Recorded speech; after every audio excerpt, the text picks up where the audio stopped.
E aí, postou? Ó, nós desce tequila pra ela, ela desce, popô no chão. Nós desce tequila pra ela desce, popô no chão. Nós desce tequila pra ela desce, popô no chão. Salve quebrada, hoje eu trago respondendo inscritos. Você sabe desenhar? Só um pouco meu consagrado.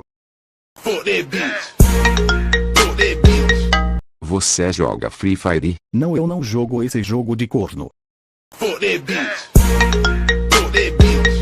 Quantos anos você tem? Por que escolheu o Gogeta pra personagem? Porque nessa pergunta está 4 em vez do 3. Pra sua primeira pergunta, eu tenho um só. Pra sua segunda pergunta, quando eu vi o Gogeta no filme, achei ele foda e escolhi ele como personagem. E pra sua última pergunta, você colocou errado, meu amigo. Como ser foda? Eu não sei, já que é uma coisa que eu não sou. Qual personagem de Dragon Ball você pegaria? Manda salve.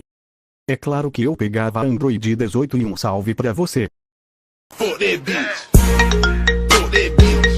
Quais os animes que você assistiu sem ser Dragon Ball? Bom mano, por enquanto não estou vendo nenhum anime. Você joga Bully? Não cara, nunca joguei. Porque bota a gente calça, e a calça a gente bota. Eu não sei. Eu não sei. Mas então foi esse o vídeo. Espero que tenha gostado. Deixa seu like, se inscreve e compartilha pra geral. Então é isso e falou.